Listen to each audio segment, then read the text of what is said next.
Olá, pessoas! Eu sou Natasha Henneman, este é o Redemunhando, sejam muito bem-vindos! Hoje é dia de mostrar para vocês e comentar um pouquinho sobre as leituras que eu finalizei no mês de março de 2023.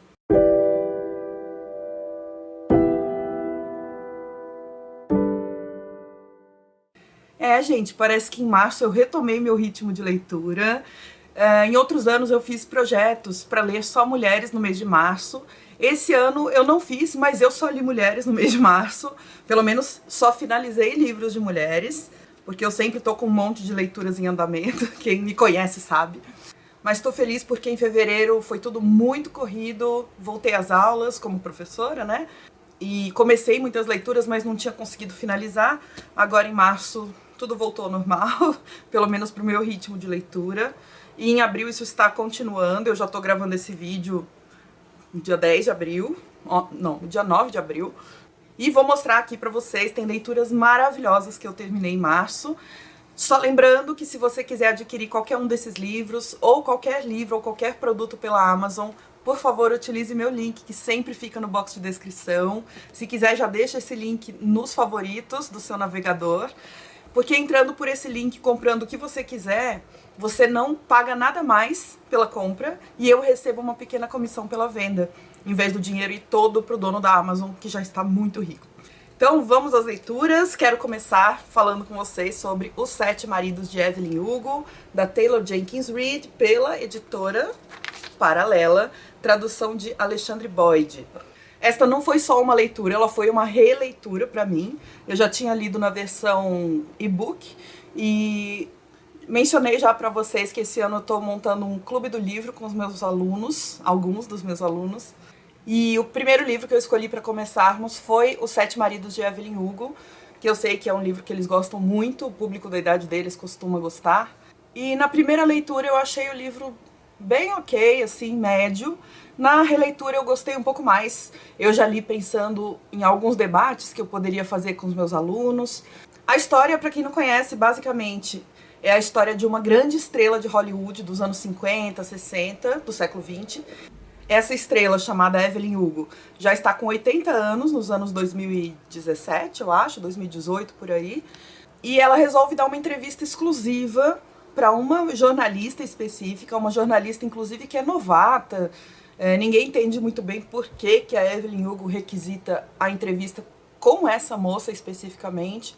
E nessa entrevista ela vai revelar tudo da vida dela, tudo que ela acha que o público precisa saber e tudo que está engasgado e que ela gostaria que as pessoas conhecessem sobre ela, porque Evelyn Hugo sofreu um monte de coisas ligadas à pressão estética, ligadas a duvidarem dela por ser uma mulher bonita, latina, e fala muito de relações humanas aqui, por causa desses sete maridos dela e outras relações humanas que ela também vai travar. Ela conta isso pra gente ao longo do livro, como se nós fôssemos a jornalista que a está entrevistando. Então é o seguinte, eu acho a linguagem desse livro muito tranquila, fluida, gostosa de ler, porque você vai lendo como se estivesse ouvindo mesmo a Evelyn Hugo contar a história dela.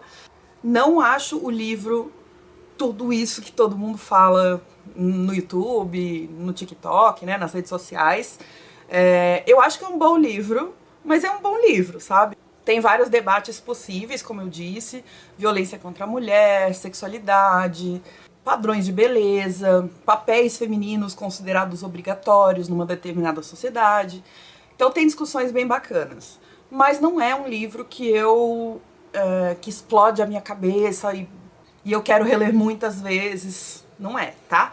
Mas gostei bastante, gostei mais da releitura do que da primeira leitura. E a nossa discussão lá do Clube do Livro foi muito legal também. Inclusive, marquei um monte de coisinhas pra gente conversar lá. Aí eu resolvi pegar um que tá na minha lista dos 40 livros de ficção pra ler antes dos 40, que é o livro Pequena Coreografia do Adeus, da Aline Bay, pela Companhia das Letras. Já li da Aline Bay O Peso do Pássaro Morto e amei, gostei muito mesmo. Esse também gostei bastante, mas O Peso do Pássaro Morto acho que me impactou mais. E com a leitura desse livro eu fiz uma coisa um pouco diferente.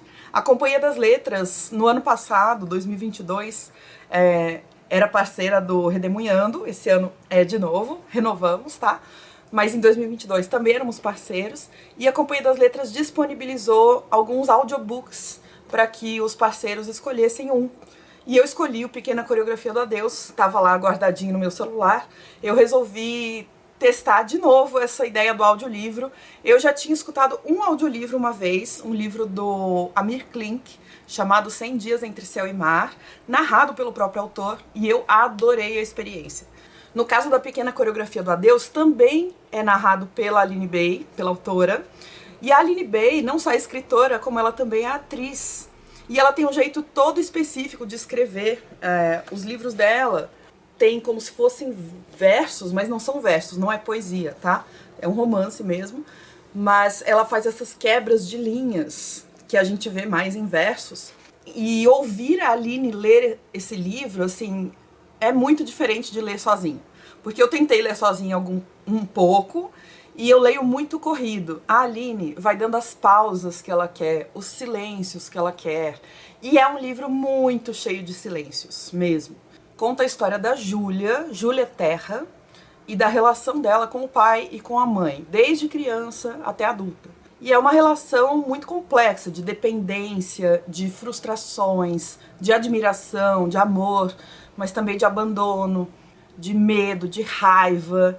E a gente vai acompanhando o crescimento da Júlia, desde a infância até o começo da vida adulta, tentando lidar com algumas questões que são muito fortes aqui no livro, como o medo da morte, a dor do abandono, a necessidade que ela tem do amor dos pais, e as decepções que ela sofre com eles, e as tentativas dela de se libertar de tudo isso.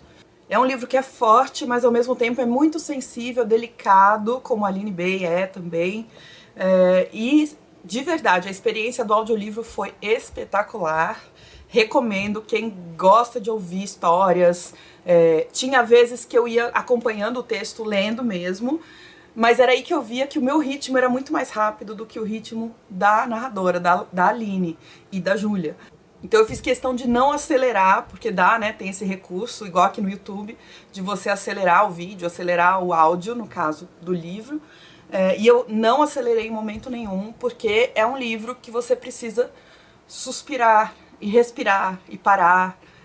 Tinha vezes que eu só ouvia, que eu deixava o livro físico longe de mim, e tinha vezes que eu pegava para ler junto, dependendo do meu estado de ânimo. E foi muito boa a experiência. Companhia das Letras, obrigada pela parceria, por ter disponibilizado o audiolivro.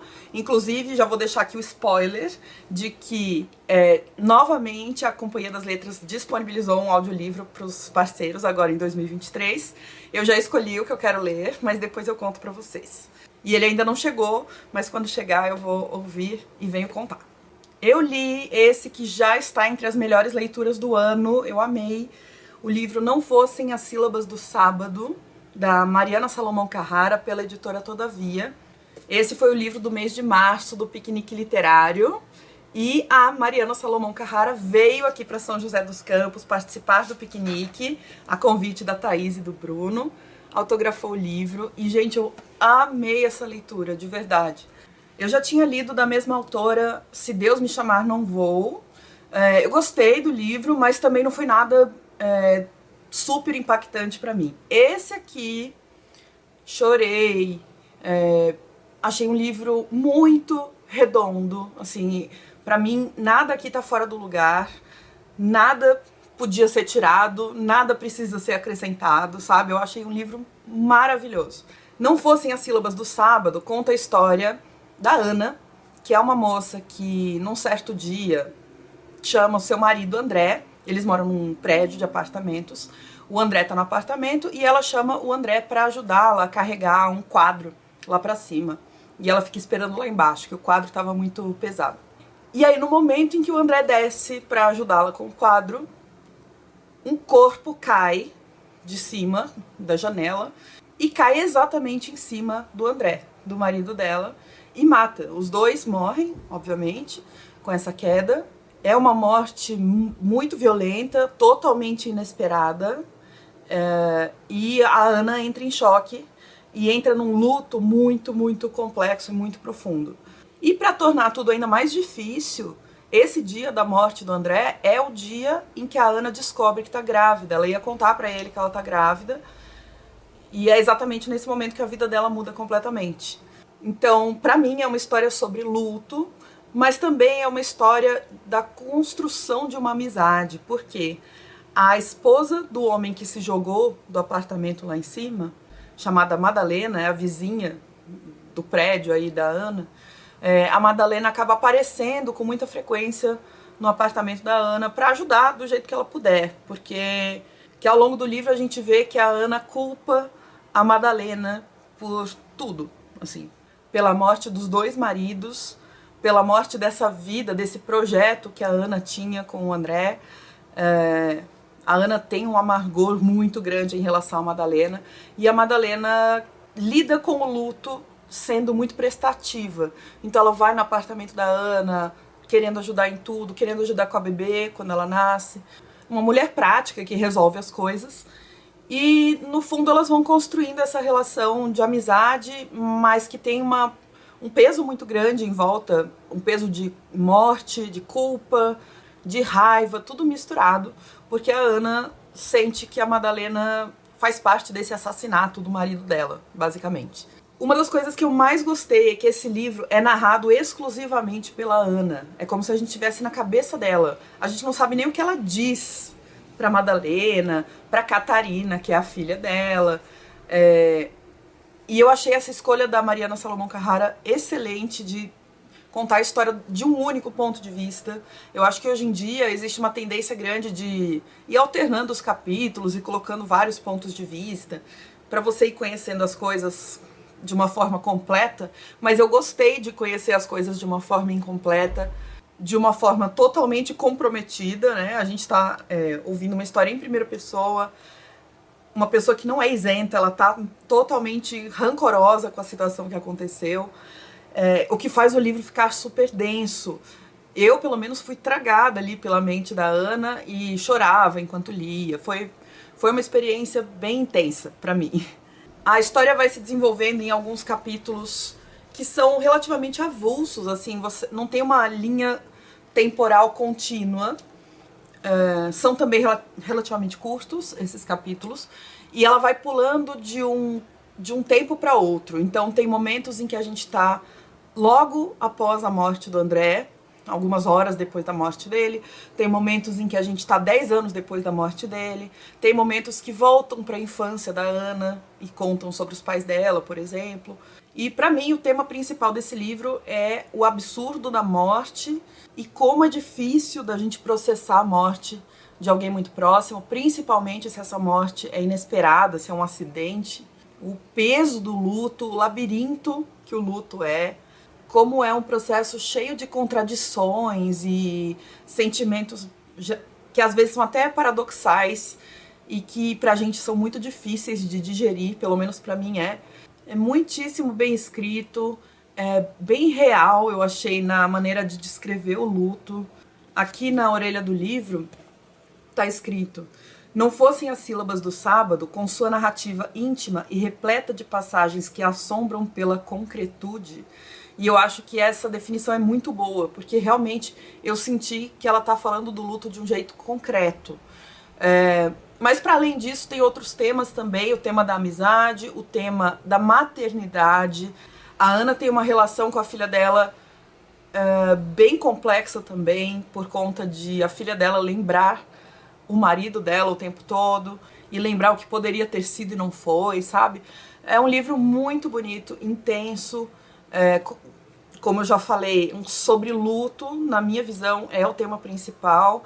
Então, se você tá passando por um processo de luto, ou se você tem alguma questão com isso neste momento, recomendo que deixe o livro um pouquinho para depois, mas pra mim valeu demais a pena, livraço. E aí eu queria pegar um livro mais curtinho, peguei esse aqui, Cachorro Velho, da Teresa Cárdenas, pela editora Palas, tradução de Joana Angélica Dávila Mello. Ele conta a história de um senhor escravizado em um engenho em Cuba. Ele tem 70 anos de idade e nunca saiu do engenho. E ele pensa que vai morrer logo, o que pra ele tudo bem, porque é a maneira que ele tem de escapar dessa vida aprisionada.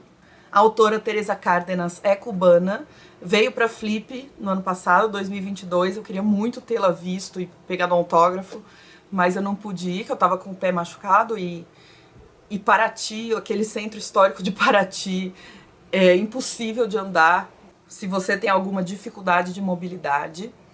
Mas, enfim, o livro acaba falando muito sobre o cotidiano do engenho, as violências que são praticadas ali com frequência, com constância, tudo isso a partir das memórias do cachorro velho.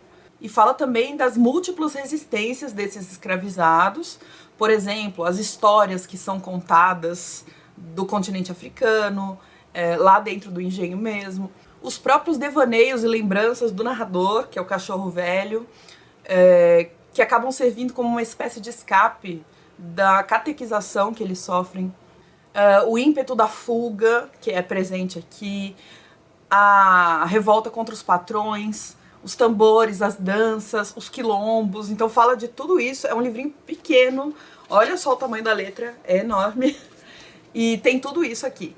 E uma das coisas mais bonitas que eu achei são os conhecimentos das pessoas que estão aqui, principalmente as pessoas escravizadas, né? Os anciãos, as mulheres, e esses conhecimentos, como eles estão presentes na medicina que eles praticavam, nas histórias que eles contavam, na própria espiritualidade e nos saberes e nos fazeres práticos. Mas também, junto com isso, o livro ele é todo meio melancólico, por causa dessa conformidade do cachorro velho, ou dessa aceitação da morte. Assim, ele tá muito bem pensando que a morte está chegando, porque a morte vai ser a libertação dele. Ele reforça o tempo todo que ele não se importa de morrer e que ele não vê a hora de que isso aconteça. E aí quantas perdas, quanta solidão esse homem está enfrentando, quantos sofrimentos. O tempo todo é uma vida que deveria ter sido repleta de amor, de liberdade, de carinho, e não foi. Então é um livro muito bom, frases curtas, bem objetivo na escrita, capítulos curtos também, o que dá uma certa rapidez para o livro. As descrições eu achei bem feitas, mas longe de serem cansativas, até porque as próprias descrições também são curtas, seguem esse estilo do livro. E a linguagem é simples e fácil de acompanhar. Esse livro foi presente da minha irmã, Tatiana, me deu de aniversário. Não nesse ano, ou foi esse ano, não sei. Ano passado e esse ano ela me deu um combo de livros, e aí eu tô confundindo em qual ano ela me deu esse livro. Mas presente da Tati. Muito obrigada, Tatá, eu adorei. E para finalizar o mês de março, eu li o livro Nudim, a incrível jornada de uma garota que fugiu da guerra na Síria em uma cadeira de rodas. Livro escrito pela Nodine Mustafa e pela Cristina Lamb, pela Universo dos Livros. A tradução é da Elvira Serapicos. E quem me deu de presente esse livro foi a Eleni Borg. Ela acompanha aqui o canal de vez em quando e no Scooby ela viu que eu queria esse livro e me mandou de presente. Então, muito obrigada, Eleni. Então, como vocês viram no subtítulo, esse livro é autobiográfico da Nodine Mustafa. Ela é a narradora em primeira pessoa. É uma garota síria que aqui no tempo do livro ela tem de 14 a 17 anos de idade, que é entre 2012 e 2015. E ela é síria, da etnia curda. Eu achei isso muito interessante. Acho que eu nunca tinha lido nada de uma autora curda, de religião muçulmana. Ela é a caçula de muitos irmãos e irmãs, se eu não me engano são 8 irmãos.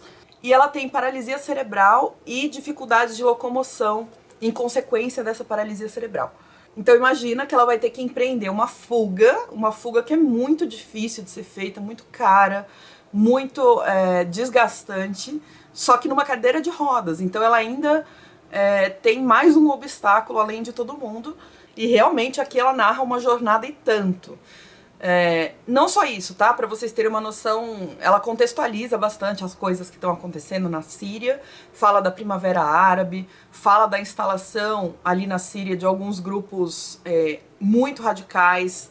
O grupo que ela fala mais é o Daesh, eu não sei se é assim que se pronuncia, mas é uma espécie de Estado Islâmico, um grupo fundamentalista e jihadista que começa a assustar toda a comunidade. e todo mundo passa a fugir da Síria por conta disso e das bombas que vão sendo jogadas ali, né, nessa guerra que se instala.